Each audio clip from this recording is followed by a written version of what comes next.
Hey everybody, it's Jason Blaha here, and it is time for many of you's favorite segment, and that is Emma's Vlogs, who is a longtime vlogger now. All right, we started her training week off with a floor press max, and look at that grind. She got 155 pounds on the floor press. That is the most she has ever pressed on any sort of press. We have a bench PR coming. We got a real big bench PR coming. And she has just started cutting just a little bit because she had finished bulking. She went all the way up to 149. People were curious, but she's relatively tall.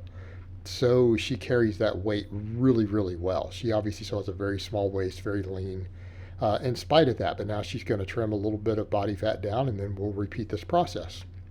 But uh, we're seeing the PRs on the back end of that. And that's really common when we first start a cut at the end of a bulk for a lot of my conjugate lifters.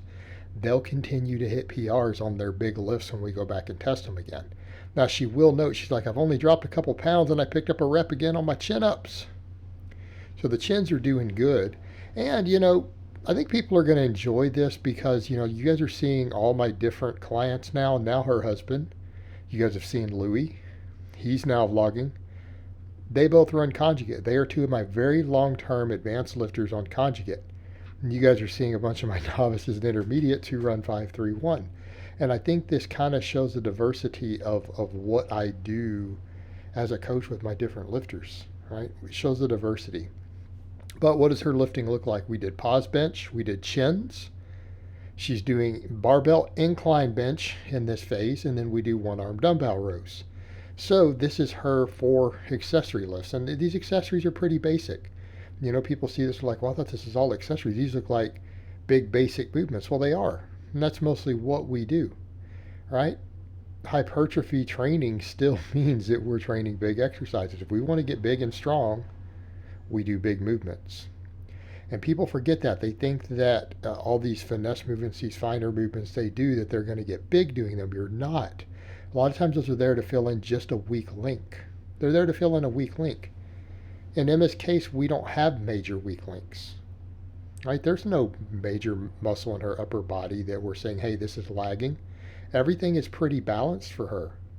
So if everything is balanced, we can just focus on the big exercises and just keep getting bigger and stronger. Right? And she's been training many years. I've now shown you guys at this point, people realize she has a long history as an athlete. Right? She did track and field. She did bodybuilding. Now she's becoming a lifter, and we're just getting strong. Same thing with Louie. Right? He was a swimmer, so he has a history of an athlete. Now we just work on getting big and strong. All right, deadlift PR. Now she's pulled 300 sumo, and we haven't yet pulled 300 conventional. We got it this time, and she tried. I might have got them out of order. She tried 310 and missed it. So I feel like that was really psychological and something I will warn her about. And she'll see the vlog and hear it here too. When you're cutting, you don't want to miss lifts. If you're running conjugate like this, we don't want to miss. It's not good. It will beat you up further. So I need to remind her of that. But she did say Louie was kind of egging her on, saying, oh, you can do more, and trying to get her psyched up. So, but we've got to remember when we're cutting, we have to be careful of those missed maxes, because they'll bury us a lot quicker when we don't have a calorie surplus. We need to save those for when we're bulking, even on conjugate hitting those maxes. Normally, we still want to keep them near training maxes and try to PR most of the time. Afterwards, she did Romanian deadlifts, which we're working in for a phase. We're working those back in place of good mornings for her. Dumbbell split squats and reverse hypers. So again, big movements. And again, why do we do all the single leg exercises for her? Well, she needs the quad and adductor. They don't have access to a leg press. They don't have access to a belt squat. And so this is what we need to do to get the volume in. Unless I just want to put a barbell on her back and have her do more back squatting, which you guys see me do with my 531 people. But the problem we run into some of that is with all the speed squats, with the maxing, we can only handle so much volume on these big exercises. Now people say, but Louie's doing all those tens, right? Well, he is, but he's not squatting right now. We're only deadlifting. In her case, we're squatting and pulling, right? And we're seeking that full balance development. because she needs the quads and everything, and we can train her quads and adductors, so we do. And again, these address that. Like we're getting, again, really a lot of adductor work again. If you think about the split squats combined with the RDLs, that's a lot of adductor. It's real good balance between hamstring and quad. It's a little adductor heavy, but we want that. That's good. It will help keep her squat coming up. And then she, of course, finishes off with reverse hypers. All right. And we missed those this week because I was like, hey, are you going to get the accessory work? I had to split them up. So we're just going to skip them in this vlog because I wanted to get it done. And I had more than enough footage here that with all her main stuff is in here. So it's still going to be over 10 minutes. We're good. Speed bench. She does speed bench with bands. Now, notice, of course, there's Louie dancing in the background. Notice her speed and aggression. All right. When I tell people to do speed work, it needs to be violent. Look how fast she moves the weight. If you're not moving the weight that fast, you're not doing speed work. No point you even trying to do conjugate. That's why, again, conjugate's not for everyone.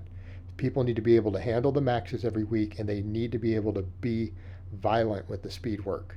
It's explosive, but we still have control.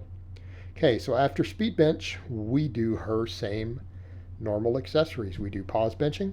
That's what we're doing right now. Everyone's like, well, you were doing a bunch of dumbbell work. Yeah, for a phase. But we rotate through this supplemental work. Right? We rotate through it, especially for advanced lifters on conjugate. We rotate it.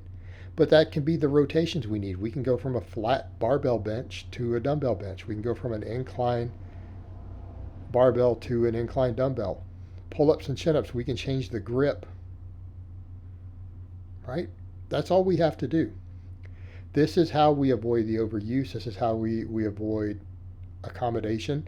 Keep in mind, in this system, we do more of this. People will notice that my 531 people, we don't. We keep it more basic. It is a higher specificity program.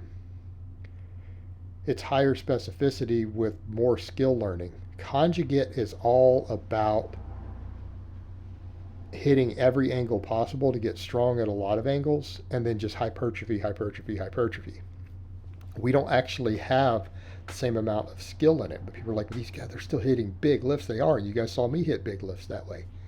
But, what we would consider doing if Emma says, hey, I want to do a powerlifting meet, well, to take her strength up to a higher specificity, we may run into some higher specificity training for a bit. Now, I have lifters who we peak for meets still running conjugate. I have 2 different lifters we do that with. We peak for powerlifting meets still training this way. Others, I like to take them to higher specificity. It really depends on their mindset. But if Emma came to me and said, hey, I'm ready to do a powerlifting meet, well, we might take her into a higher specificity phase, and we may pull the conjugate training. And I know Louis Simmons disagrees with that because he's like, you should be meet ready year round. Just something, it depends on me for the different lifters. I only have a handful of lifters who I would keep on conjugate all the way into meets. But the point here is that we keep her strong, we keep her explosive, and we work on really bodybuilding type work, because that's what conjugate's built around. People who look at the system realize it's not big and basic the same way that some other strength programs are. It really is almost bodybuilder-ish. Right? People have joked about that with the conjugate system. I know at least one guy who's like, yeah, Louis is secretly turning us all into bodybuilders. Again, it's a different mindset. Speed work. Her speed squats, they look good here with the bands. Again, anyone who's used this bar, though, this bar is a different beast. This bar is a different beast for speed work, particularly against bands. But I like it because it's really easy to get set up. It's so much better than any of the straight bars for it, because you can just get in real quick, get set up, get the work done, hits the upper back hard, and then those bands really pull hard on that.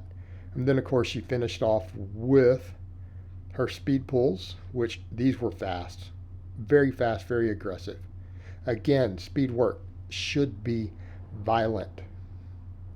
Lock it hard, which she does. And then, of course, we finish off with Romanian deadlifts. split squats and reverse hypers. Of course, the latter two you guys won't see on there. But overall, very, very happy with her training week. We got a floor press PR, a big one. We got a conventional deadlift PR. This is a very successful week. So I hope it has been informative, and I will talk to you guys next time.